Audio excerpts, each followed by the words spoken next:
I'm Colonel Harper Vale, 38 years old, and I've spent 15 years leading Marines in operations most people will never hear about. For years, I gave everything to the Corps, time, privacy, even anonymity, to keep others safe. But when a TV reporter looked me in the eye during a base tour and called me cute, mocking the work that had cost lives, I made a choice that changed everything. Have you ever been undervalued or humiliated by someone who had no idea what you'd sacrificed? Tell me your story in the comments. You're not alone. Before I get into what happened, let me know where you're watching from. And if you've ever had to stand up for yourself after being dismissed or disrespected, hit that like button and subscribe for more true stories about setting boundaries and reclaiming your worth. What happened next might surprise you. The day started with a PR assignment, simple enough. I was instructed to escort a civilian media team through Camp Trident's training sector. Light coverage, they said. Human interest piece. The kind of soft publicity the Corps occasionally tolerates to keep Congress happy and recruitment numbers steady. I should have known better. The moment the white van pulled up to the east gate, I felt something shift in my gut. Call it instinct, call it experience. After 15 years in uniform, you learn to read situations before they unfold. The van door slid open, and out stepped Melissa Crane, senior correspondent for National Focus Network. I recognized her immediately from the evening broadcasts. Sharp suit, sharper smile, the kind of woman who built her career on finding angles nobody else saw. Her eyes scanned me up and down. That half smile appeared, the one that always means trouble. Didn't expect the lead officer to be you, she said, pen already moving across her notepad. I extended my hand. Colonel Harper Vale. Welcome to Camp Trident. She shook it, but her grip was perfunctory. Professional courtesy, nothing more. Behind her, a cameraman and sound tech were unloading equipment, but Melissa's attention stayed fixed on me. Assessing. Calculating. Colonel, she repeated, like she was testing the word. How long have you been in command here? 3 years. We'll start with the training facilities, then move to, and before that, she interrupted. What was your previous assignment? Classified operations overseas. The itinerary I sent your office outlines, classified. She smiled wider. How mysterious. The cameraman, a stocky guy with a graying beard, caught my eye and gave a small apologetic shrug. He'd done this before, knew his boss's routine. I kept my expression neutral and led them toward the first checkpoint. The morning crawled. Every stop became an interrogation disguised as journalism. At the obstacle course, she asked if I'd ever completed it myself. At the firing range, she wondered aloud if I qualified with the same weapons as the men. Her tone stayed light, conversational, but each question carried an edge. You don't look like someone who's seen combat, she said while we watched a training exercise. No offense. None taken, I replied, though we both knew that was a lie. Near the admin building, she paused to let her cameraman adjust his equipment. That's when she turned to her sound tech, a younger woman with pink highlights, and said in a voice just loud enough for me to hear, "Is that real rank or honorary?" The tech looked uncomfortable. I pretended I hadn't heard. By 1100 hours, we'd covered most of the base. The Marines we encountered handled themselves well, professional, articulate, exactly what you'd want representing the Corps. But I noticed Melissa's attention kept drifting back to me. Not to what I was saying, but to how I looked, how I carried myself, searching for some narrative hook she could build her story around. We stopped outside the Tactical Operations Center. Off limits to civilians, but she could film the exterior. While her crew set up, she stepped closer to me, notepad open. So, Colonel Vale, she said, voice dropping to something almost conspiratorial. What's it really like, being a woman in such a male-dominated field? Do you ever feel like you have to work twice as hard to prove yourself? It was a question I'd heard 1,000 times. I gave her the answer I'd perfected over the years, measured, diplomatic, revealing nothing. She wasn't satisfied. But surely there must be moments when gender becomes an issue. When the men under your command question your authority. The Marines under my command follow orders and execute their missions with excellence. That's what matters. Right. She tapped her pen against the notepad. The party line. Before I could respond, Her cameraman called out that he was ready. Melissa positioned herself in front of the Tactical Operations Center, adjusted her jacket, and waited for the count. The camera rolled. Her entire demeanor shifted, warmer, more animated, the television personality switching on like a light. "I'm here at Camp Trident," she began, "where the Marine Corps is working to modernize its image and operations. Behind me is the Tactical Operations Center, where some of the military's most sensitive missions are coordinated." She paused, then gestured toward me. "And leading some of those operations is Colonel Harper Vale, one of the few women to command at this level." She turned to me, that smile back in place. "Colonel, can you tell our viewers what it's like to be a female officer leading what some might call Black Ops missions?" The question hung in the air. Behind the camera, I saw several Marines pause, their attention snapping to us. The term Black Ops was reckless, inflammatory, and technically inaccurate, but that's exactly why she'd used it. I kept my voice level. "I lead Marines in executing classified operations that support national security. Gender doesn't factor into operational effectiveness. But surely the Corps selects commanders based on capability and performance. That's the standard, regardless of background." Melissa's smile tightened. She didn't like being shut down on camera. She turned back to the lens, and I saw the moment she made her decision, the shift in her eyes that meant she was going off script. "A female officer leading Black Ops missions," she said, her tone shifting to something lighter, almost mocking. "Cute." She glanced at her sound tech. "Write that down." The word landed like a slap. Cute. As if everything I'd done, everything I'd earned, could be reduced to something adorable, something small and harmless. As if my rank was a novelty rather than a responsibility purchased with years of sacrifice. The Marines nearby went still. That particular kind of military silence that means something significant just happened. I felt it in the air, saw it in the rigid postures and carefully blank faces. That's when I noticed Captain Reyes. He'd been walking past with a group of junior officers, probably headed to the mess hall. But he'd stopped, frozen mid-step, his face gone pale. His eyes locked on me with an intensity that made my stomach drop. I knew that look. Recognition. And something else, something like shock. Reyes moved forward slowly, breaking away from his group. The other officers watched, confused, as he approached. His jaw was tight, his hands clenched at his sides. When he spoke, his voice was low but carried across the space between us. "Ma'am, you're Viper 1, aren't you?" The way he said it, careful, reverent, like speaking a prayer, made everyone stop. Melissa froze, pen hovering over her notepad. The cameraman's lens dipped slightly. Even the wind seemed to pause. I hadn't heard that call sign in years. Viper 1. Sealed, classified, buried under layers of operational security after what happened in Kandahar. A name that belonged to a different time, a different version of myself, one covered in dust and blood and choices I'd never be able to undo. Rhea's tone carried weight. The kind only people in certain units recognize. Melissa's smile faltered. "Wait, Viper 1? That's..." She looked between us, confusion breaking through her professional veneer. "That's real." I met Rhea's eyes. Saw the memory there, the recognition of something we'd both survived. Then I looked at Melissa, at her camera still rolling, capturing everything. I didn't say a word. Didn't need to. The silence answered for me. Captain Reyes stood at attention, but his composure had cracked. I could see it in the way his shoulders stayed rigid, the way his breathing had gone shallow. He knew what he'd just done, spoken a classified designation aloud, in front of civilians on camera.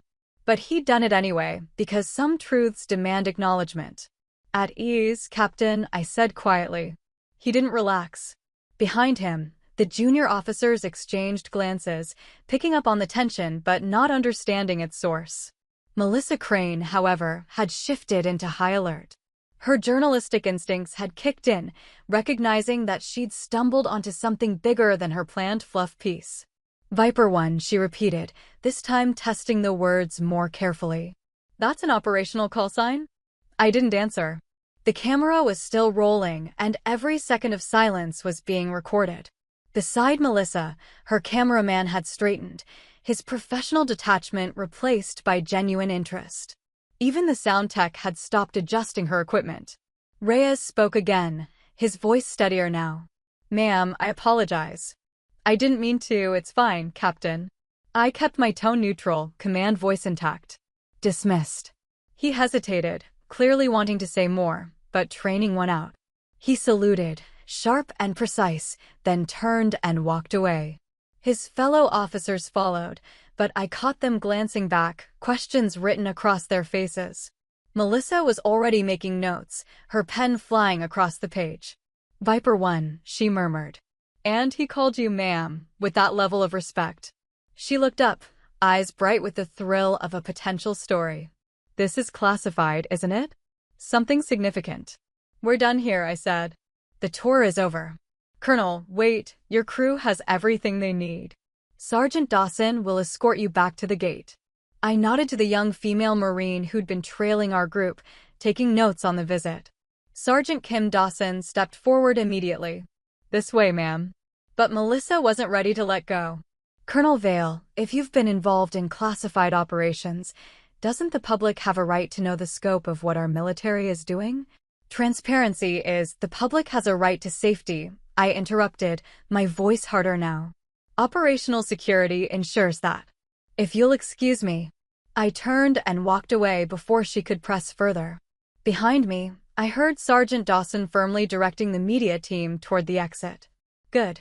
Dawson was smart, professional, wouldn't let them linger or take unauthorized footage. My office was blessedly empty. I closed the door, stood in the center of the room, and allowed myself exactly 30 seconds to feel the anger coursing through my system. Cute. That word echoed in my head, followed immediately by Reyes speaking my old call sign like it was sacred. Two things that shouldn't exist in the same conversation. Two parts of my life that were never supposed to intersect. I sat at my desk and pulled up the regulations on media interactions. If Melissa aired that footage with the Viper 1 reference, it could trigger a security review. Worst case scenario, it would expose connections between missions that were supposed to stay buried. Best case, it would turn my operational history into entertainment. My phone buzzed. Major Harlan Tate, my aide. "Sir, just got word. The media team is asking questions at the gate. Sergeant Dawson is handling it, but the reporter seems persistent." "What kind of questions?" "Wants to know about operational call signs, classified mission designations, whether you've been deployed to active combat zones." Tate's voice carried his usual dry humor. "I think she smells blood in the water. Keep them contained. No additional access, no follow-up materials. Already done. And sir," he paused. For what it's worth, half the base heard what Captain Reyes said. Words spreading fast. I closed my eyes. Of course it was. Nothing stayed secret on a military base for long, despite all our protocols and clearances. "Let it spread," I said. "Better they hear it from each other than from a news broadcast." I ended the call and opened my email. Sure enough, there was already a message from General Monroe's office, marked urgent. The subject line read, "Media Incident Report Required." I spent the next hour drafting the report, choosing each word carefully. Factual, professional, leaving out the personal sting of being called cute like I was a child playing dress-up in my father's uniform. Leaving out the way my chest had tightened when Reyes spoke that name I'd tried so hard to leave behind. By evening, the clip had already been uploaded to social media. Not the official broadcast, that wouldn't air until tomorrow, but someone from Melissa's crew had leaked a 30-second snippet. The footage showed her saying cute, showed the Marine's reactions, showed Reyes stepping forward. But the audio cut out before he said my call sign. Deliberately, I suspected. Melissa was saving that reveal for the official broadcast, building anticipation. The comments section was already filling with speculation and outrage. Some defended me, calling out Melissa's condescension.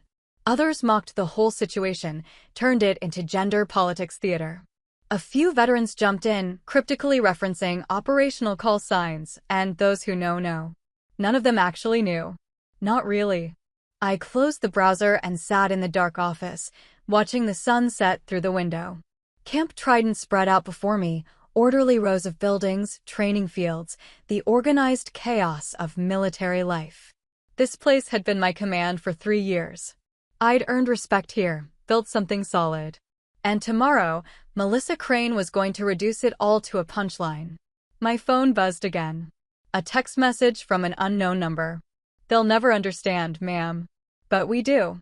No signature, but I knew who it was from. Reyes. He'd found my personal number somehow, probably through channels I didn't want to think about too carefully. I stared at the message for a long moment. He was right. The civilians watching tomorrow's broadcast would never understand what Viper 1 meant. They'd never know about the extraction that failed, the men we lost, the ones we saved. They'd never feel the weight of command decisions made under fire, when every choice means someone lives or dies. But the people who'd been there understood. And maybe that had to be enough. I typed a brief reply, "Understood. Thank you, Captain." Then I turned off my phone, locked my office, and walked across the base to my quarters. Marines saluted as I passed, their faces carefully neutral. They'd all heard something by now, rumors, speculation, fragments of truth mixed with fiction. Tomorrow, the whole country would hear Melissa's version of events. Her narrative, her spin, her carefully edited portrayal of the cute female colonel who apparently led Black Ops missions. I thought about damage control, about official responses and public relations strategies. But underneath all that professional analysis, one thought kept surfacing. She had no right. No right to speak that call sign, to pry into operations she couldn't begin to understand, to turn service into spectacle. I'd spent my career in the shadows, exactly where I needed to be. And tomorrow, Melissa Crane was going to drag me into the light, not to honor what I'd done, but to monetize it. Inside my quarters, I pulled out an old photograph I kept in my desk drawer. 6 Marines, covered in dust and exhaustion, standing in front of a damaged transport vehicle. Kandahar, 5 years ago. The night everything changed. 3 of those faces were gone now. Different missions, different circumstances, but gone just the same. The remaining 3 were scattered across the globe, carrying on with the quiet work that never makes headlines. Until tomorrow, when their commander becomes a trending topic. I placed the photograph back in the drawer and closed it firmly. Whatever happened next, whatever Melissa broadcast to the world, wouldn't change what actually mattered. The missions completed, the lives saved, the work still ahead. Let her have her story. The real one belonged to those of us who lived it. 5 years earlier, I wasn't Colonel Harper Vale. I was just Lieutenant Harper Vale, an intelligence officer stationed at Forward Operating Base Keaton in Kandahar Province, running reconnaissance units through some of the most hostile territory in Afghanistan. The call sign came later. First, I was just another officer trying to keep her team alive. FB Keaton sat in a strategic valley position, close enough to supply routes to matter, remote enough to feel like the edge of the world. My unit consisted of 12 Marines conducting intelligence-gathering missions, mapping insurgent movements, identifying weapons caches, building the kind of detailed operational picture that kept larger forces from walking into ambushes. It was tedious work. Exhausting. And critically important. Captain Daniel Reyes had arrived in March, transferred from an infantry unit after his previous deployment. He was good, focused, competent, the kind of Marine who executed orders efficiently and didn't waste time on complaints. We developed the professional respect that comes from working in high-stress environments where competence matters more than personality. "Lieutenant," he'd said during one pre-mission briefing, "you mind if I suggest a different approach to the eastern route?" "Go ahead." He'd outlined a modification to our patrol pattern, something that would give us better visibility while reducing our exposure time. It was smart, tactically sound. "Good catch," I'd told him. "We'll implement it." That was our relationship. Professional, efficient, built on mutual respect and shared purpose. Nothing dramatic, nothing memorable, just 2 people doing their jobs well. Until September 19th. The mission parameters were straightforward. Insert at dusk, observe a suspected weapons transfer point, extract before dawn. 6-person team, minimal equipment, standard recon protocol. I'd run the same type of mission dozens of times. We moved through the village on foot, silent and careful. Reyes took point with Corporal Martinez. I stayed in the middle with our communications specialist, Lance Corporal Kim. 2 more Marines covered our rear. The weapons cache was exactly where intelligence had predicted. We documented everything: photographs, coordinates, estimated inventory. Textbook operation. We were preparing to extract when everything fell apart. The explosion came from the north. Not close enough to hit us directly, but close enough to know we'd been compromised. Someone had spotted us, or we'd tripped a sensor we'd missed. Either way, our extraction route was now a combat zone. Viper 3, this is Viper 6, I spoke into my radio, using our mission call signs. We're blown. Need immediate extract, alternate location. Static. Then more explosions, closer now. Viper 6, Viper 3. Negative on extraction. Zone is hot, multiple hostiles engaged. You're on your own for now. On your own. 3 words that change everything.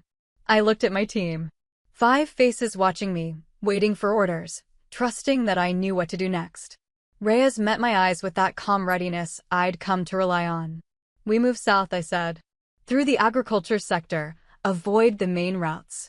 Stay tight, stay quiet. We moved fast but controlled, using what cover we could find. Behind us, gunfire erupted, the sound of our extraction team engaged with hostiles. We couldn't help them. Our job was to survive and get intel back to base. 2 kilometers into our alternate route, Martinez went down. Sniper, somewhere in the hills we couldn't see. He died before we could reach him. Keep moving, I ordered, hating the words even as I spoke them. We couldn't stop, couldn't retrieve his body, couldn't do anything except keep moving and hope we'd make it far enough to call for help. The next 4 hours blurred together. We navigated through hostile territory in the dark, avoiding patrols, taking fire twice more. Lost Lance Corporal Kim in the second engagement. He'd provided cover while we crossed an exposed section. Took 3 rounds before we could suppress the enemy position. By the time we found defensible ground to call for extraction again, there were only 4 of us left. Me, Reyes, and 2 others whose names I still see in my dreams. I got on the radio, voice hoarse from dust and fear. Any station, this is Viper 6. We are 4 souls, urgent extraction required. This time, someone answered. Viper 6, authenticate. I gave our codes, our position, everything they needed to verify we were who we claimed to be and not an enemy trap. Copy, Viper 6.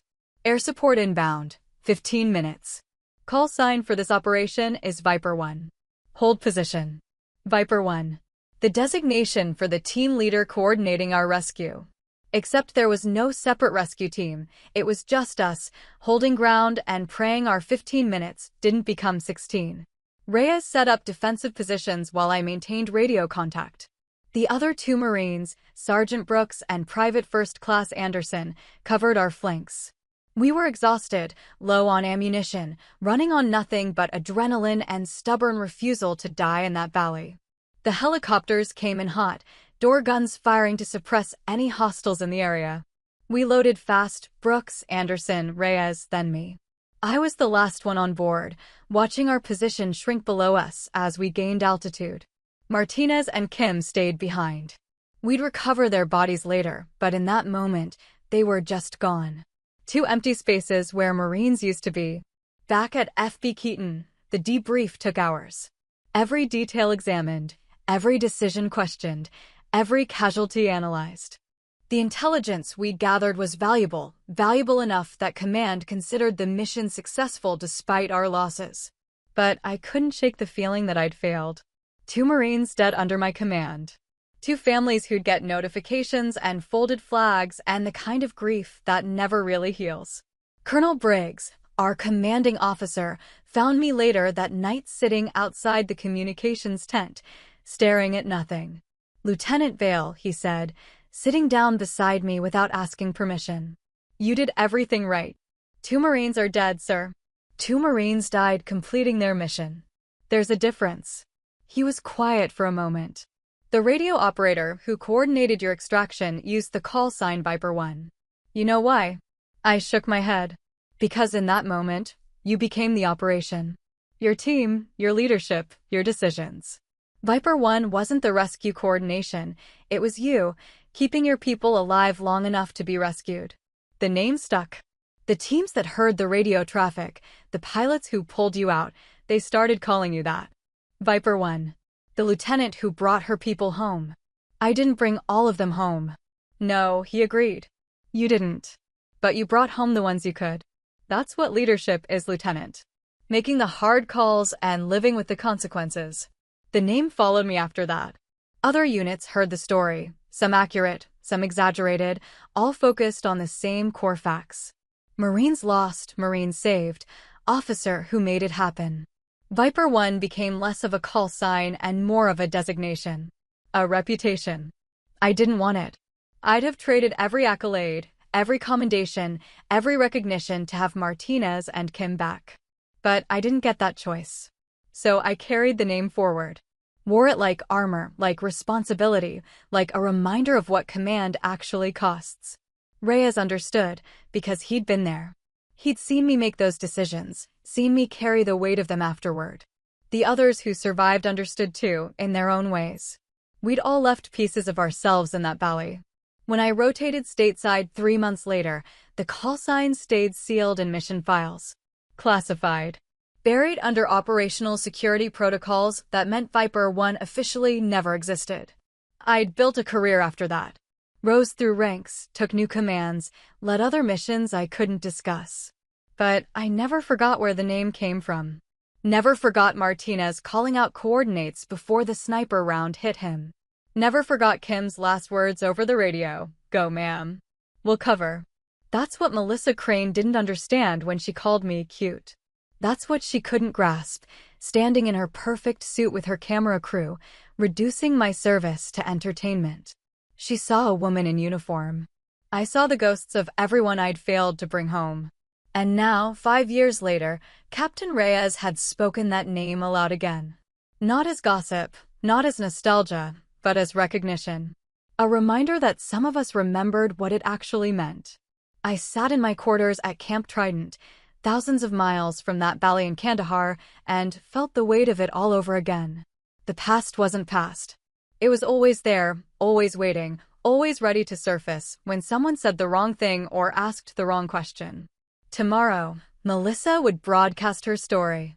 She'd tell the version she wanted to tell, complete with her cute commentary and whatever spin would generate the most views. But she'd never tell the real story.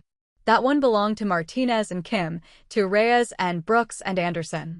To the ones who were there when it mattered, who knew what we'd actually lost and what we'd somehow managed to save. Let her have her headlines. The truth lived somewhere deeper, somewhere cameras couldn't reach. The broadcast aired at 1900 hours. I didn't watch it live, heard about it from Major Tate, who'd been monitoring media coverage as part of his duties. "Sir," he said over the phone, his usual dry humor strained. "You should probably see this." He sent me the link. I watched it alone in my office, door locked, phone silenced. Melissa Crane's piece had been edited into a 5-minute segment for the evening news. The opening shot showed Camp Trident at sunrise, inspiring music playing over footage of Marines training. Standard military propaganda imagery, designed to make civilians feel good about defense spending. Then Melissa appeared on screen, standing in front of the Tactical Operations Center. "The modern military is changing," she narrated, with more women taking leadership roles in traditionally male-dominated fields. But what happens when image clashes with reality? The footage cut to me, caught mid-sentence during one of our stops. The editing made me look stiff, uncomfortable, defensive. They'd spliced together responses from different questions to make it seem like I was dodging simple inquiries. Then came the moment. Melissa's voice, casual and dismissive, a female officer leading Black Ops missions. Cute. The camera caught my expression, a flash of something before I'd locked it down. Anger, maybe, or hurt. Something vulnerable that I'd let slip for half a second before training reasserted control. They'd slowed it down. Made it dramatic. Turned my momentary reaction into proof of some narrative about women being too emotional for command. But they'd cut out what came next. No footage of the Marines going silent. No audio of Reyes saying my call sign. Instead, Melissa's voiceover continued. Colonel Harper Vale has served with distinction, but questions remain about the appropriateness of placing women in the most dangerous and secretive military operations. When asked about her background, Vale became defensive, refusing to discuss her previous assignments. Sources indicate she may have been involved in classified operations that have never been publicly disclosed. The screen showed my face again, expression neutral, giving nothing away. Melissa kept talking. While the military insists gender doesn't affect operational capability, veterans I spoke with suggest that female officers face additional scrutiny and skepticism from their male counterparts. Vale's defensive posture during our interview suggests she's acutely aware of this dynamic. Defensive posture. They'd turned my professionalism into weakness, my refusal to discuss classified information into evasion. The segment ended with Melissa standing in front of a generic office building, delivering her conclusion. The military's commitment to diversity is commendable, but perhaps placing women in roles that require them to prove themselves constantly isn't the progressive stance it appears to be. Sometimes the most feminist choice is acknowledging limitations rather than forcing equality where it may not serve anyone's interests. The implication was clear. Women like me were tokens, symbols, cute little attempts at diversity that ultimately didn't belong in real military operations. I closed the video and sat in silence. Within 20 minutes, the clip had been shared across social media. Comments poured in, some defending me, most debating whether women should serve in combat roles, a significant minority mocking the entire situation with memes and jokes. The cute face of classified command became a headline on 3 different news sites. Someone created a parody social media account using that name. The internet had taken Melissa's narrative and amplified it into something grotesque. My personal email inbox filled with messages. Some supportive, from veterans and military families who saw through Melissa's framing. Others hostile, from people who agreed that women didn't belong in combat leadership. A disturbing number were crude, sexual, threatening. I didn't read most of them. Just scanned enough to understand the scope of what was happening. General Monroe called at 2100 hours. Colonel Vale, he said, voice carefully neutral. I've seen the broadcast. Yes, sir. Command is issuing a statement. We won't engage with the specifics, but will affirm our confidence in all personnel serving at Camp Trident. He paused. How are you holding up? It was the first time anyone had asked me that directly. The question hit harder than I expected. Managing, sir. You don't have to manage, Harper. You can be pissed off. God knows I am. The use of my first name was deliberate, a signal that this was off the record. General Monroe had always been fair, professional, someone who evaluated performance without bias. Having his support mattered more than I wanted to admit. She lied, sir. Edited the footage to tell a completely different story than what happened. I know. Legal is reviewing our options, but between us, there's not much we can do. She didn't technically defame you, just spun the narrative in a direction we can't easily counter without revealing classified information. Which was the trap. Melissa had been smart enough to stay just inside the boundaries of what she could legally claim while implying things she couldn't prove. And any attempt to refute her characterization would require me to discuss operations I wasn't authorized to disclose. The best response is no response, Monroe continued. Don't give interviews, don't engage on social media, don't try to correct the record. Let it fade naturally. And if it doesn't fade, then we deal with that when it comes. For now, focus on your command. Show through your actions what you couldn't say in that interview.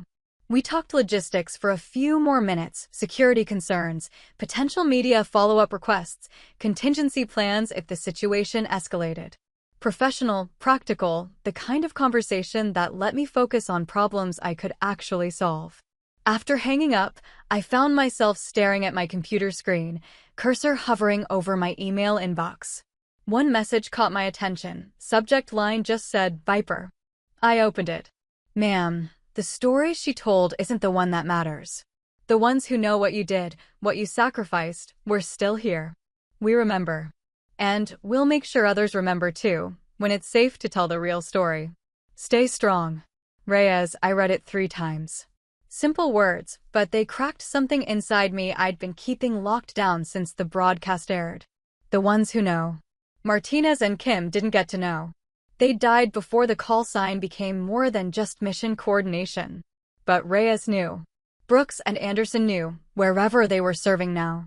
The pilots who'd extracted us, the command staff who'd read the after-action reports, the other intelligence officers who'd worked those same valleys, they all knew pieces of the story Melissa would never understand.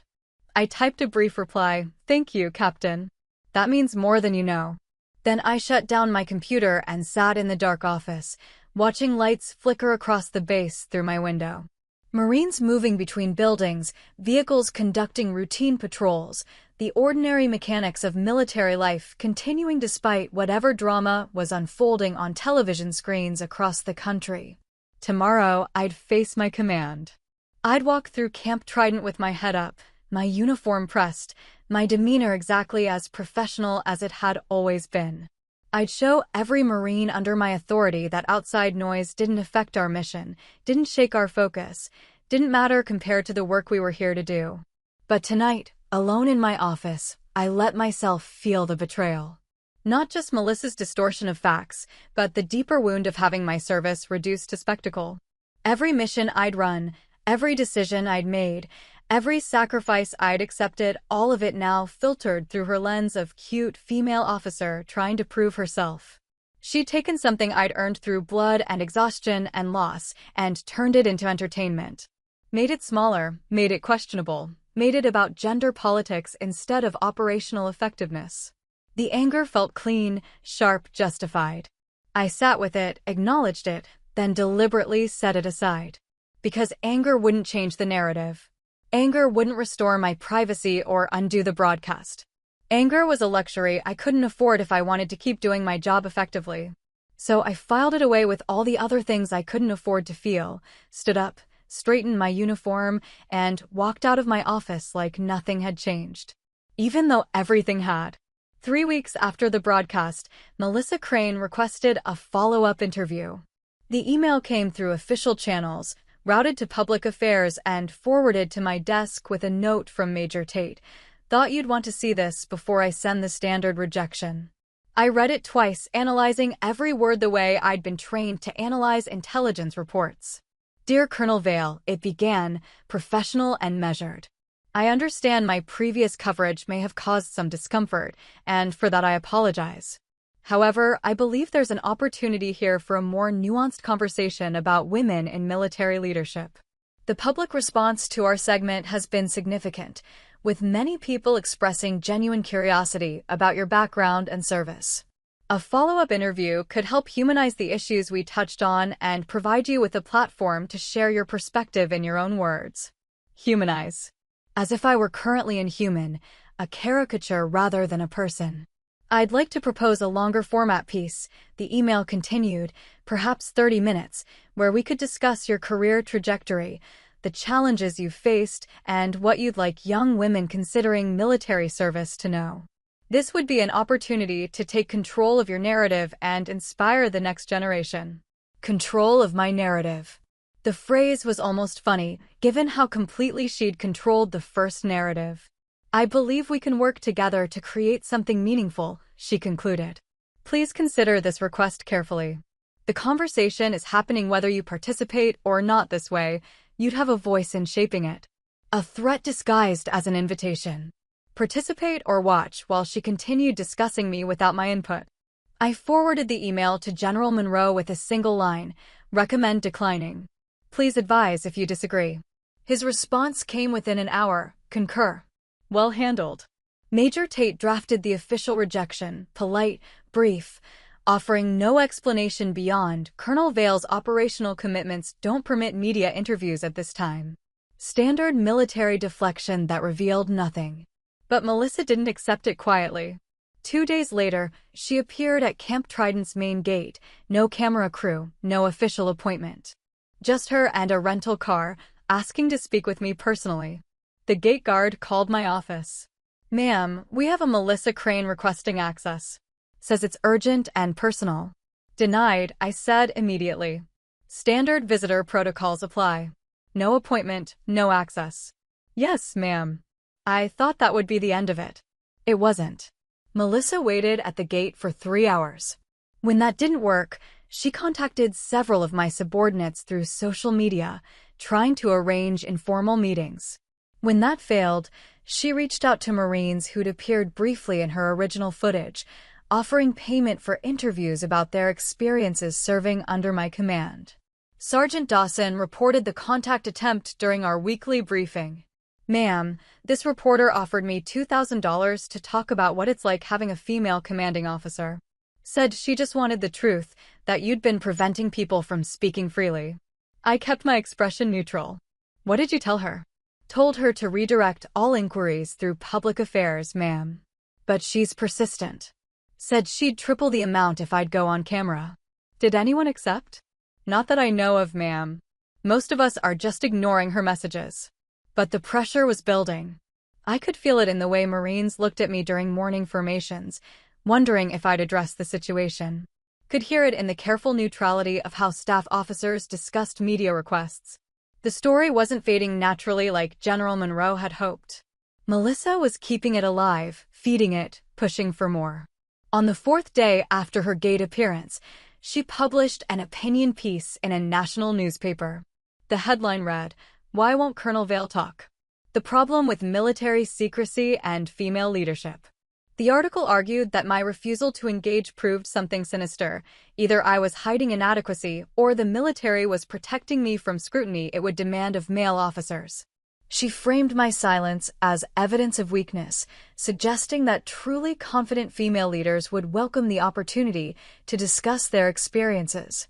"Perhaps the real issue," she wrote, "is that Colonel Vale knows her credentials can't withstand examination. By hiding behind operational security and refusing dialogue, she perpetuates the very skepticism she claims to oppose. If we're going to have women in combat leadership, they need to be transparent about their qualifications and willing to defend their positions publicly." It was expertly crafted manipulation. Every sentence technically defensible, every implication carefully constructed to avoid direct accusation. She'd turned my adherence to security protocols into suspicious behavior, my professionalism into cowardice. The comments section exploded with debate. Feminists arguing both sides, some defending my right to privacy, others agreeing that female leaders had a responsibility to be visible role models. Veterans mostly defending me, but a vocal minority questioning whether I was actually qualified or just a diversity promotion.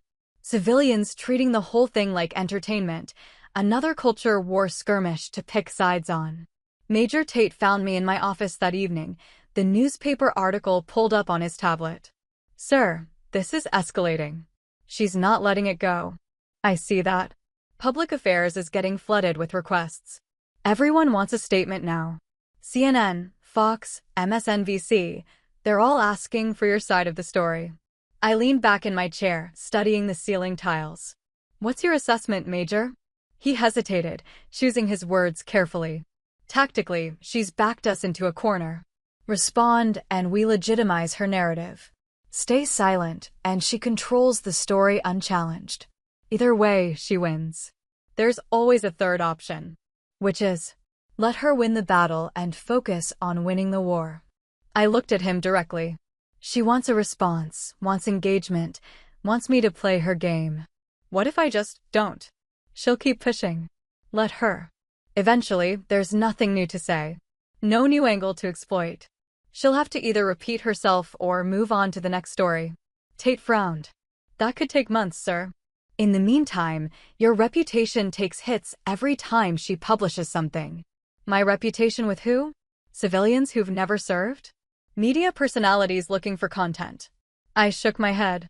"The people whose opinions actually matter, the Marines I command, the officers I work with, the veterans who understand operational security, they already know the truth."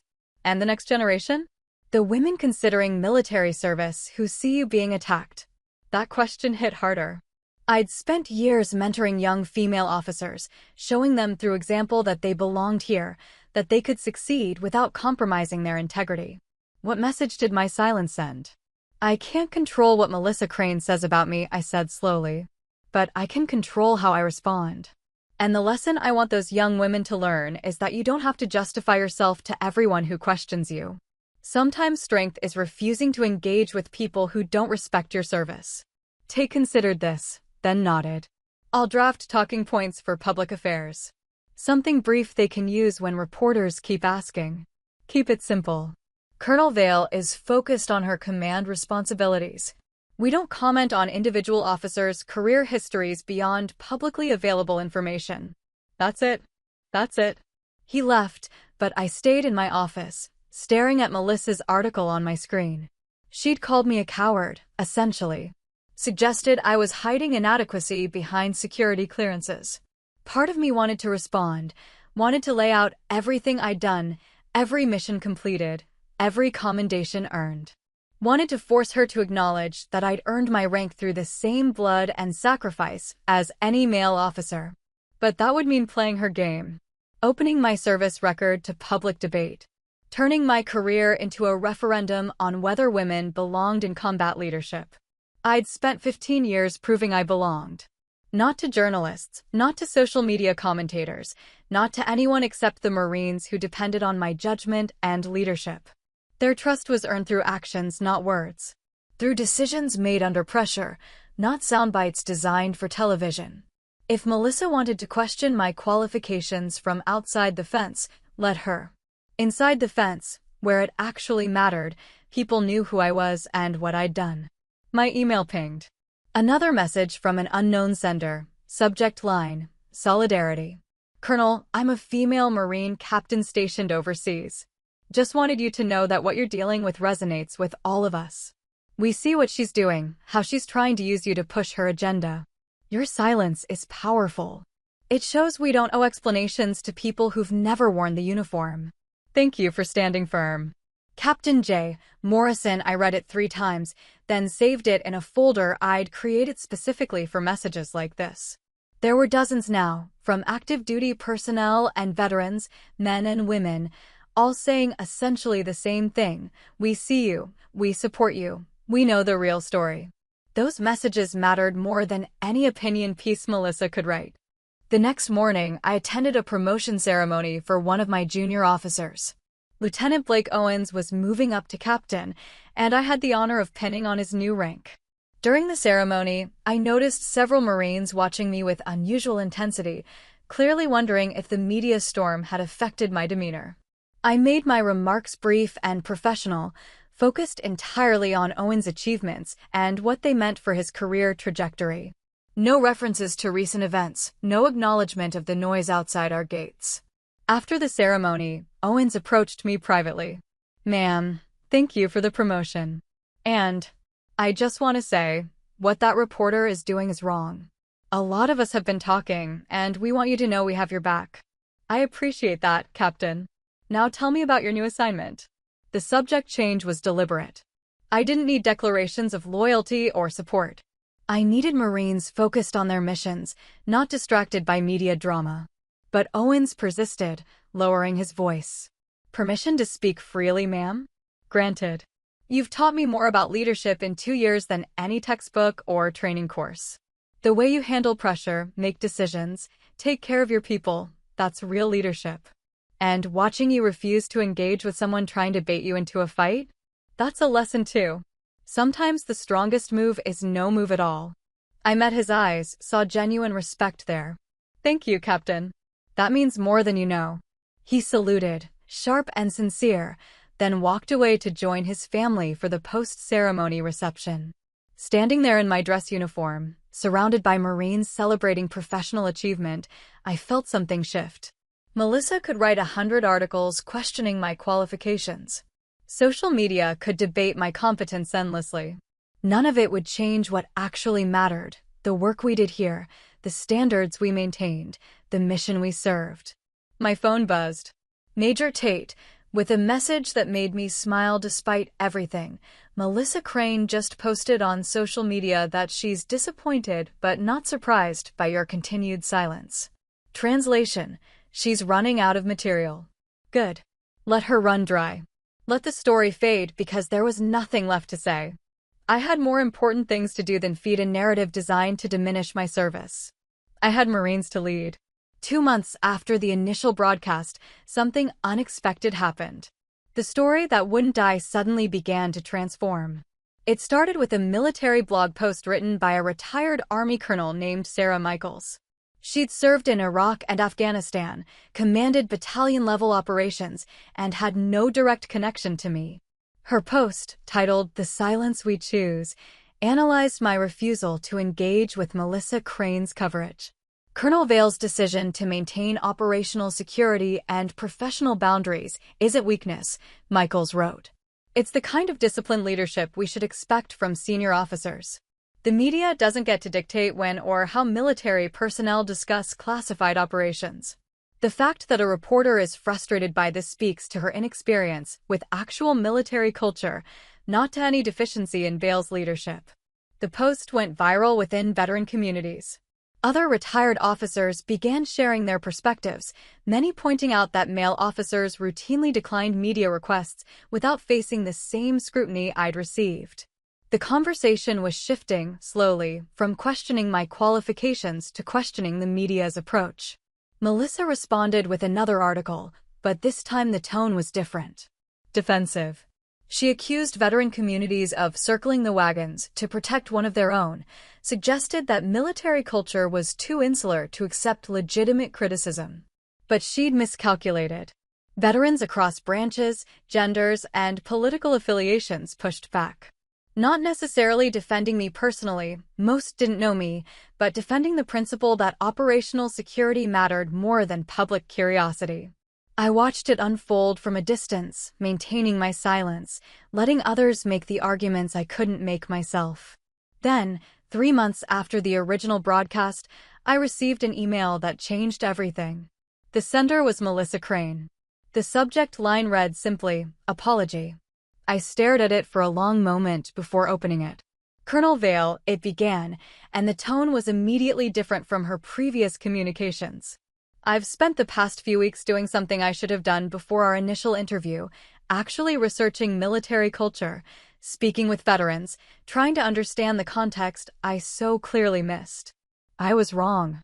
Not just in how I covered your story, but in my fundamental approach to military journalism. I came to Camp Trident looking for a specific narrative about women in combat leadership, and I let that preconception blind me to what was actually in front of me. When I called you cute, I was being condescending. I see that now. I treated your rank and position as novelty rather than earned achievement. I didn't understand the significance of operational call signs, the weight of classified service, or the very real reasons why officers can't simply be transparent about their backgrounds. I've been speaking with retired officers, reading after-action reports from similar operations, trying to understand what kinds of missions might earn someone a classified designation. I can't know specifics, obviously, but I can now grasp the general context, and it's not cute. It's serious work with serious consequences, and I trivialized it for ratings. I'm writing a follow-up piece. Not an interview request. I understand why you can't participate. But a genuine examination of military operational security, the media's responsibility when covering classified operations, and an acknowledgement of where I went wrong. I'd like to include a statement from you if you're willing, but I'll publish either way. This isn't about getting your participation. It's about correcting my own failures. I've attached a draft. You're under no obligation to read it or respond. But if you do have feedback, I'll genuinely consider it. I'm sorry for the dismissive tone, the edited footage that misrepresented our interaction, and for not doing my job with the professionalism you showed in yours. Melissa Crane, the attachment was a 3,000-word article. I read it carefully, analyzing every paragraph for hidden agenda or subtle manipulation. I found none. The piece was honest, uncomfortably so. Melissa detailed her thought process during the original interview, acknowledged how her preconceptions had shaped her coverage, and laid out what she'd learned in the months since. She interviewed retired intelligence officers who explained, in general terms, what kinds of missions might require operational call signs. She spoke with female veterans about the challenges of media coverage that turned their service into gender politics theater. And she was direct about her mistakes. I treated Colonel Vale as a symbol rather than a person, she wrote. I wanted her to represent something, either successful diversity or failed tokenism, depending on how the interview went. I never considered that she might simply be a competent officer doing her job, with no obligation to satisfy my narrative needs.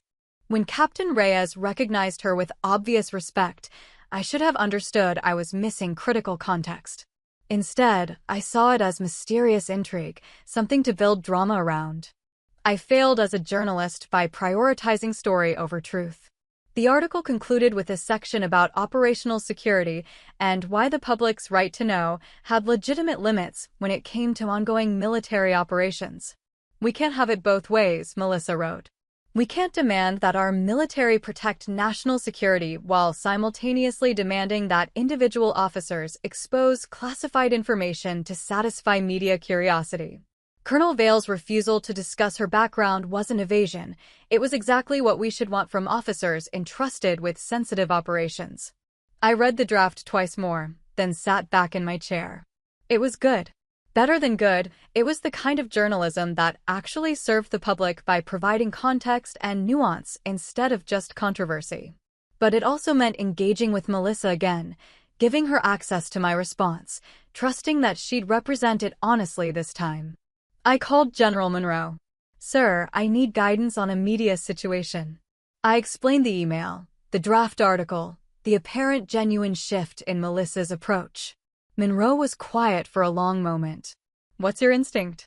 "That she's sincere. That she actually learned something and wants to correct the record. And if you're wrong? If this is just a more sophisticated manipulation, then I'm wrong and we deal with it. But if I'm right, this could actually close the story instead of letting it linger indefinitely." "Send me the draft," Monroe said. "Let me review it with our legal team and public affairs. If they don't see red flags, I'll authorize you to provide a brief statement." The approval came back within 24 hours. The legal team found no concerns with Melissa's draft, and General Monroe gave permission for me to respond with a carefully limited statement. I spent an hour crafting 3 paragraphs. Military service requires a balance between transparency and operational security. I appreciate Ms. Crane's effort to understand that balance and to examine her initial coverage with critical perspective. Officers in sensitive positions must make difficult decisions about what can and cannot be discussed publicly. Our obligation is to national security first, public perception second.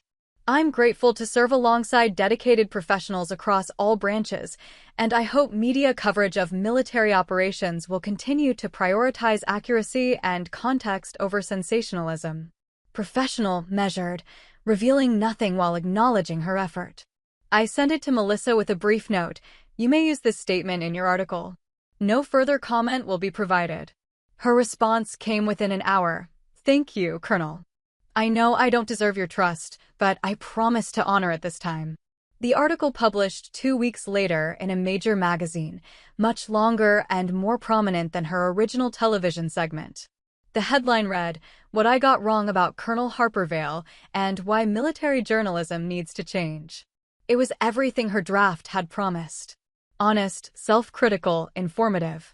She included my statement without editorializing, let it stand on its own merits.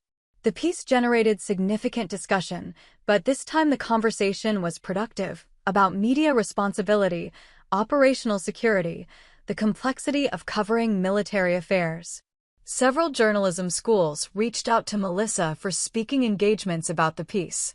She used those platforms to discuss the importance of understanding institutional cultures before covering them, the danger of bringing preconceptions to stories, the journalist's obligation to truth over narrative. I didn't watch those appearances or read most of the follow-up coverage.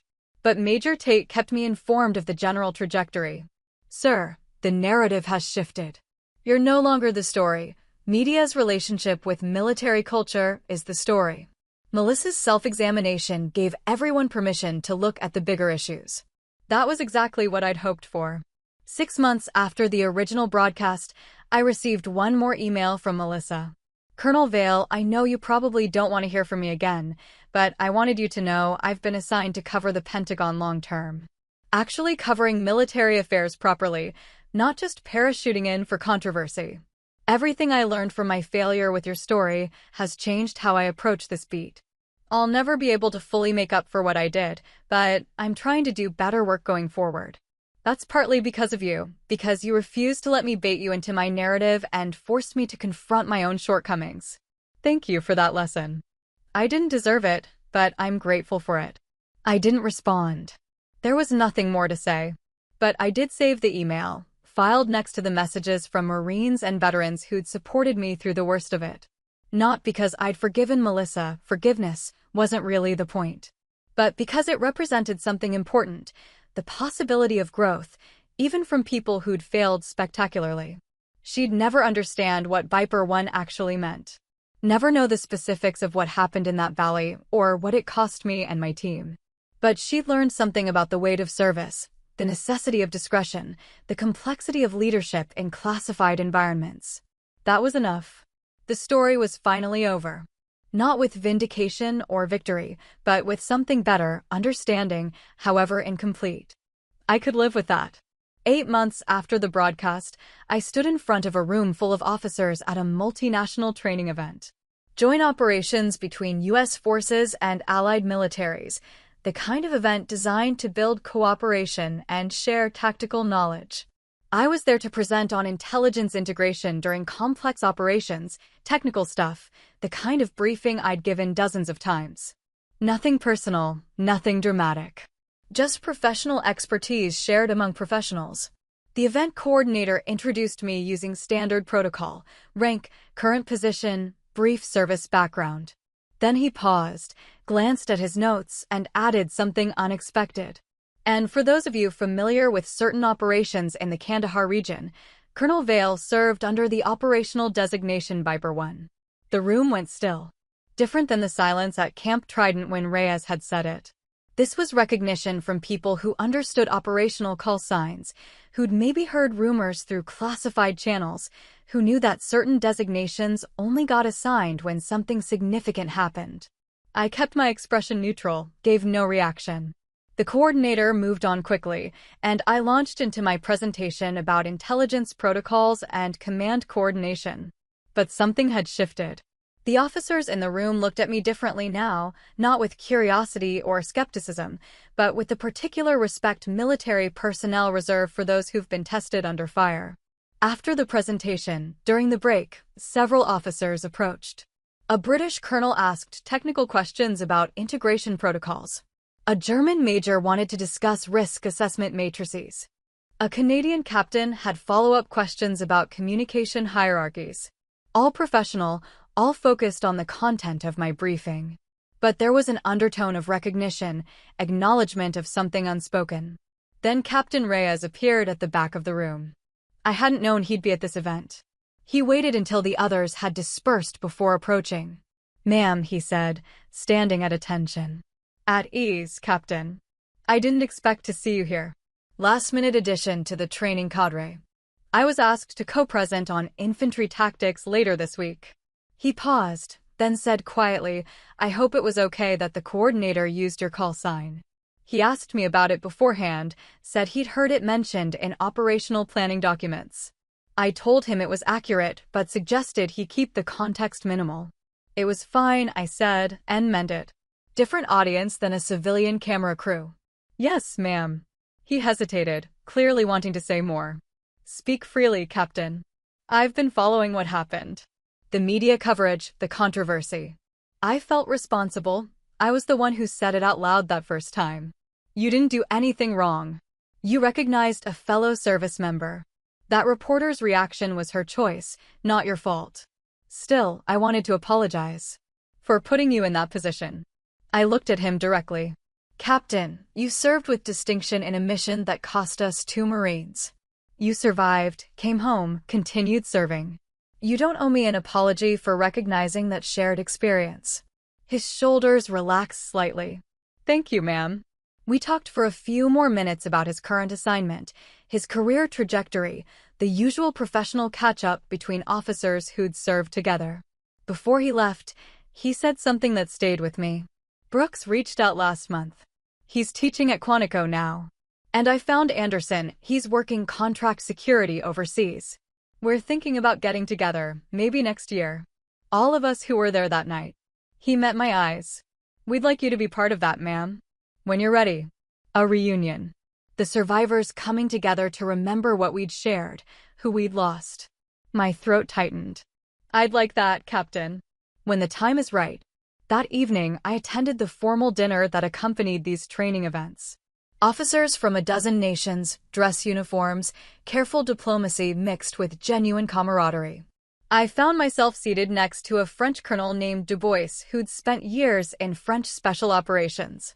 Colonel Vale, he said in excellent English, I hear you have experience coordinating complex extractions under hostile conditions.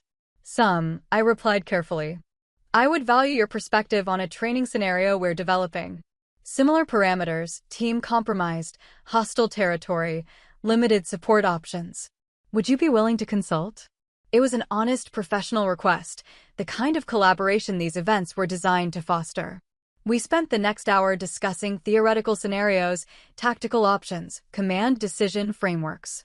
He never asked about specific operations, never pushed for classified information. Just sought professional expertise from someone who'd been there. Later, walking back to my quarters, I realized something had changed. For months, I'd been defensive, protective, carefully guarding my service record from public exploitation. But here, among people who understood operational realities, I could share knowledge without fear of it being sensationalized or misused. This was what Melissa Crane had never understood. Military professionals didn't hide their experiences out of shame or inadequacy. We compartmentalized because context mattered. Because what we learned in combat had value, but only when shared with people who could use it appropriately. The next morning, I ran into the event coordinator in the cafeteria. He was a Navy captain named Wilson, someone I'd worked with on previous joint exercises. Colonel, I wanted to check in about yesterday, he said. Using your call sign in the introduction. I realized that might have put you on the spot, given recent media attention. It was fine, Captain Wilson. Different context entirely. He nodded, relieved. I thought so, but wanted to make sure. The thing is, when I was compiling background information on presenters, your designation came up in several operational reports. Officers who'd worked with you or reviewed your missions spoke very highly of your work. I felt it was relevant context for this audience. I appreciate that. There's talk of having you present at the Senior Leadership Conference next spring. Advanced Operational Command, that sort of thing. Would you be interested? A year ago, I would have declined immediately. Too much visibility, too much risk of renewed media attention. But now, with the story finally settled into something manageable, with Melissa's self-correction having shifted the narrative. Send me the details, I said. I'll consider it. The training event continued for another week. I gave 2 more presentations, participated in scenario planning workshops, consulted on several theoretical operations. Officers sought my input, respected my expertise, treated me as exactly what I was, a senior commander with relevant experience. No one called me cute. No one questioned my qualifications. No one asked me to justify my rank or explain how a woman ended up in classified operations. On the final day, there was a closing ceremony. Awards for outstanding contributions to the training, recognition of exemplary cooperation, the usual diplomatic flourishes that ended these events. I received a commendation from the overall exercise commander, a 2-star general from the U.S. Army. As he pinned it to my uniform, he said quietly, "Outstanding work, Colonel. Your presentations were among the most valuable we've had." The room applauded, polite, professional acknowledgement. I saluted, returned to my seat, and felt something loosen in my chest. This was what legacy actually looked like. Not television broadcasts or magazine articles. Not public debate about gender and military service. Just professional respect earned through competence and freely given among equals. After the ceremony, I found a quiet spot outside to call General Monroe. "Sir, the training event went well. I think there might be value in me taking on more of these joint operations presentations." "I agree," Monroe said. "You've handled the past year with exceptional professionalism, Harper. Time to let that experience benefit the broader military community." "Yes, sir." "And Harper?" Off the record, I'm proud of how you navigated this. A lot of officers would have either lashed out or gone into hiding. You kept your head up and did your job. That's leadership. After we hung up, I sat for a while watching the sun set over the training facility. Officers walked past, some nodding greetings, others deep in conversation about the week's exercises. This was my world. These were my people. Not the television cameras or social media commentators, but the professionals who understood what service actually meant. Melissa Crane's article had been right about one thing: I'd been tested and found solid. Not because I justified myself to her or the public, but because I'd refused to let outside pressure change who I was or how I led. The noise had been loud for a while. But noise always fades. What remained was the work, the mission, the quiet respect of those who actually understood. That was enough. That was everything. Today, I don't do interviews. The requests still come, not as frequently as they did during the height of the controversy, but they haven't stopped entirely. Documentary producers want to explore women breaking barriers in military service. Podcasters want me to discuss leadership under scrutiny. Academic researchers want to include my story in studies about media representation of female officers. I decline them all. Politely, firmly, with the same standard response Major Tate perfected months ago. My service record speaks for itself to those who need to know. Everyone else gets the public version: rank, position, years of service. Nothing more. Command at Camp Trident continues with the same rhythm it had before Melissa Crane's van pulled up to our gate. Morning formations, training exercises, operational planning, the countless small decisions that keep a military installation running smoothly. The Marines under my authority do their jobs with excellence. That's what matters. But something did change, subtle and deep. I'm more careful now about what visibility means, more deliberate about when and how I engage beyond the fence line. Not out of fear, but out of understanding that some lessons have to be learned the hard way. Lieutenant Blake Owens, now Captain Owens, stopped by my office last week. He's preparing for his first command position, anxious about the weight of it. "How do you handle it, ma'am?" he asked. "Knowing that every decision you make affects real lives, real careers?" I thought about Kandahar, about Martinez and Kim, about the impossible calculations you make when there are no good options. "You do the best you can with the information you have," I told him. "You listen to your team, trust your training, and accept that you won't always get it right. The weight doesn't get lighter. You just get stronger at carrying it." He nodded slowly. "And when people question your decisions, when outsiders think they know better, then you remember that the only opinions that matter are from the people who were there, who understand the context, who share the consequences." I paused. "Everyone else is just noise." He left looking steadier. That's what mentorship is: passing forward the lessons learned through mistakes and survival, hoping the next generation can build on what you figured out. I still have the photograph from Kandahar in my desk drawer. 6 faces, 3 of them gone now.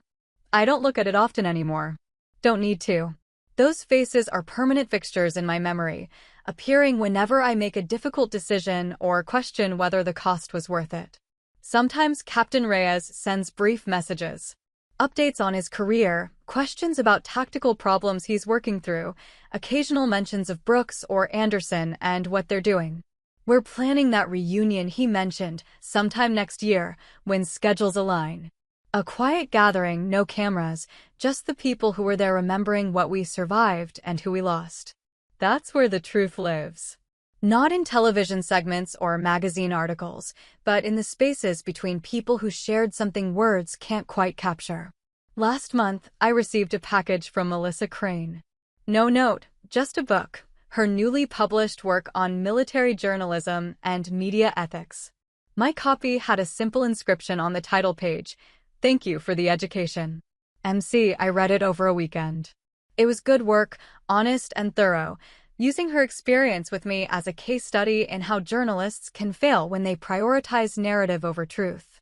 She'd interviewed dozens of military personnel, examined historical coverage of various operations, built a framework for more responsible reporting on classified activities. The section about our interaction was difficult to read. She'd included details I'd forgotten or chosen not to remember, the exact expression on my face when she'd called me cute, the tension in the Marines who'd witnessed it, the way she deliberately pushed boundaries to create drama. But she owned it completely. No excuses, no justification. Just clear acknowledgement of how her ambition had overridden her judgment and what she'd learned from the failure.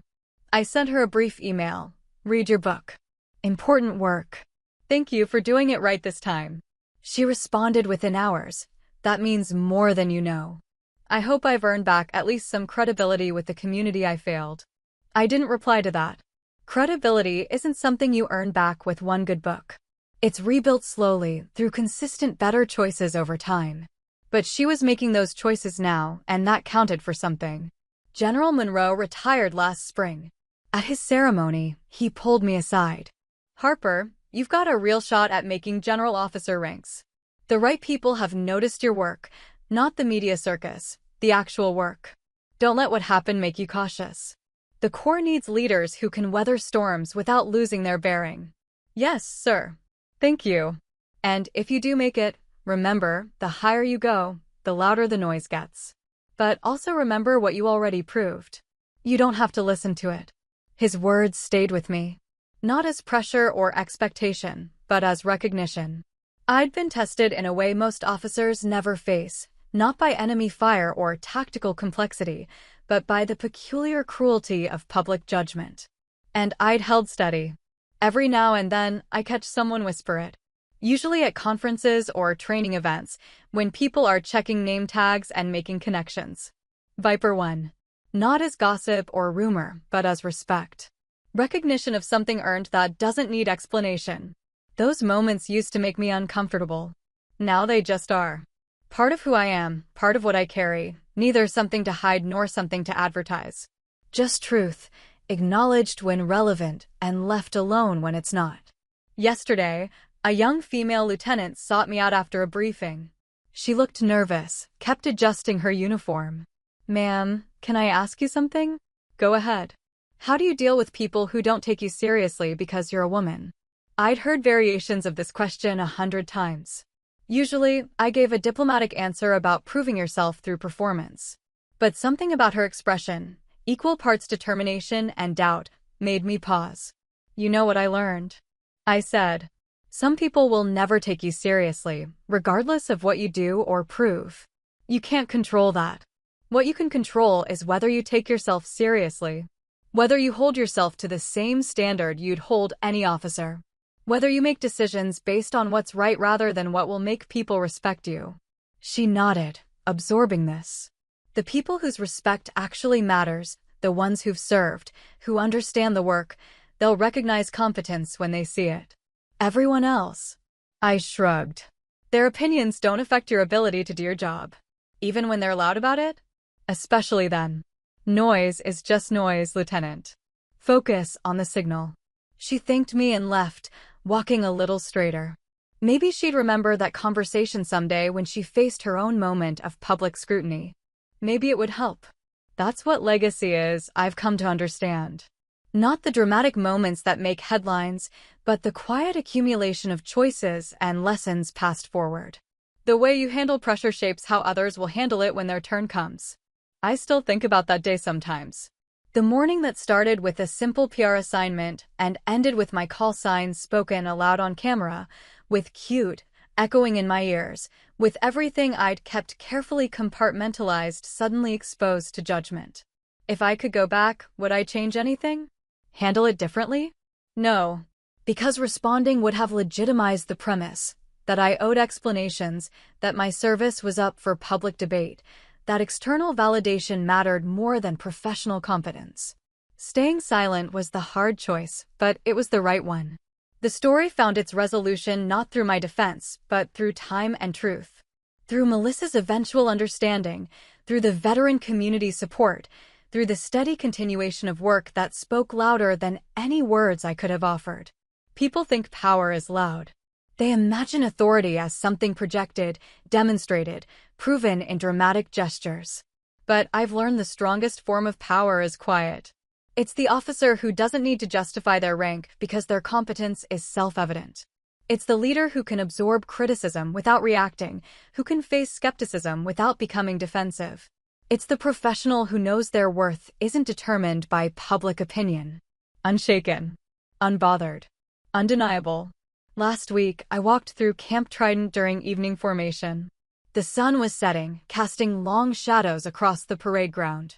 Marines stood at attention, crisp and professional, representing everything this institution stands for at its best. A young private caught my eye as I passed. He looked nervous, like he wanted to say something but wasn't sure if he should. I stopped. "Something on your mind, Marine?" "Ma'am, I wanted to say thank you for showing us how to handle things with dignity. My sister is thinking about joining, and I told her about you. About how you didn't let anyone make you small." His words hit unexpectedly hard. I'd never thought about it that way. That silence could be seen as refusing to be diminished rather than simply avoiding conflict. "Tell your sister the Corps needs good Marines," I said. "Gender doesn't determine that. Character does." "Yes, ma'am." He saluted. I returned it, then continued my walk. That exchange, random, unplanned, just a private and a colonel crossing paths during routine evening duties, that mattered more than any interview I could have given. Because it was real. Because it was about service, not spectacle. My phone buzzed with a text from Captain Reyes. Just 2 words, January confirmed. The reunion. All of us who survived that night in Kandahar, finally coming together after years of scattered assignments and careful distance. Part of me dreads it, confronting those memories directly, seeing the spaces where Martinez and Kim should be standing. But another part needs it. Needs to acknowledge what we shared with people who actually understand. I replied, "I'll be there." 3 words. Simple commitment. But weighted with everything unsaid. Tonight, I'll finish the day's paperwork, review tomorrow's training schedule, respond to the dozen small issues that require command attention. Routine work, unglamorous and essential. The kind of thing that never makes news but keeps the military functioning. And tomorrow, I'll wake up and do it again. Lead Marines make decisions, carry the responsibility of command with the same steady focus I've maintained for 15 years. No cameras. No commentary. No need to prove anything to anyone except the people who depend on my judgment. Cute, Melissa Crane had called me once, in a moment of condescension she later came to regret. But the Marines I command? They call me Colonel. They call me Ma'am. And somewhere in classified files that will stay sealed for decades, in operational reports that only certain people will ever read, they call me Viper One. Not because I demanded recognition. Not because I fought for visibility. But because I earned it in a valley in Kandahar where the only witnesses were the people whose lives depended on my decisions. That's the legacy I'm building. Not in headlines or social media debates, but in the quiet spaces where real work happens. In the training of junior officers who'll face their own challenges. In the execution of missions that will never be publicly acknowledged. In the steady maintenance of standards that make this institution function. The noise has faded now. The controversy that once seemed overwhelming has settled into background static, occasionally mentioned, but no longer defining. What remains is the work. The mission. The unshakable foundation of professional competence that no amount of public scrutiny can undermine. I stand in my office at Camp Trident, looking out at the base I've commanded for 3 years. The lights of barracks and admin buildings glow against the darkening sky. Marines moving between posts, vehicles on routine patrol, the organized rhythm of military life continuing as it always has. This is where I belong. Not in television studios or magazine features, but here. Leading Marines. Serving with honor. Maintaining the quiet dignity that defines real strength. Melissa got her story eventually. Just not the one she originally wanted. She wanted drama, conflict, a referendum on women in combat leadership wrapped in controversy and clickable content. Instead, she got a lesson. One she was humble enough to learn from, even if it took months of reflection and professional failure to get there. As for me, I got reminded of something I already knew but had to prove again, that integrity isn't performance. That leadership isn't about managing public opinion. That the strongest stance is sometimes refusing to engage at all. I turn off my office lights and lock the door. Tomorrow brings new challenges, new responsibilities, new opportunities to serve. Tonight, I'll rest with the quiet satisfaction of knowing I held my ground when it mattered most. The story is over. The work continues. And for those who need to know, who've earned the right to understand what that call sign actually means, the truth stands firm and clear. I am Colonel Harper Vale. I served with honor. I lead with integrity. I protect what matters without seeking credit for doing so. Everything else is just noise. And I learned long ago how to tune out noise and focus on the signal. Here's where I'll leave it. I stood my ground, kept the mission first, and let the truth speak quietly. If this resonated, tap like, subscribe, and share it with someone who needs a reminder to hold their line. Now I want to hear from you. Have you ever been talked down to or dismissed in public? What did you do? What's one boundary you set that changed the dynamic immediately? If you were there at Camp Trident, what would you have said to the reporter? Do you think silence can be stronger than clapping back? When and why? Drop your city and your one-word takeaway below. Mine's Viper.